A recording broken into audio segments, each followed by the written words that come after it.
এই কাগজটিকে যদি আমি কোনো অস্ত্র দিয়ে কাটি তবে এই কাগজটি সহজেই দু টুকরো হয়ে যাবে, কিন্তু এই কাগজটিকে যদি আমি কোনো বস্তুর উপর রেখে কাটি তবে এই কাগজটি অত সহজে কাটবে না।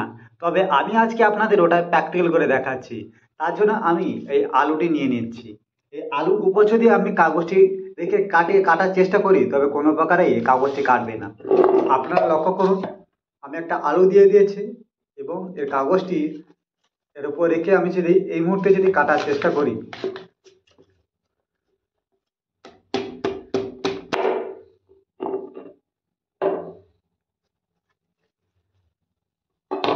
তো দেখতে পাচ্ছেন আলু খুবই সহজেই কেটে গেছে, কিন্তু আপনারা লক্ষ্য করবেন কাগজটা কিন্তু কোনো কিছুই হয়নি। একটু এবার ছিঁড়ে গেছে, বেশি টানা ছেঁড়ার জন্য কিন্তু কাগজটি কাটেনি।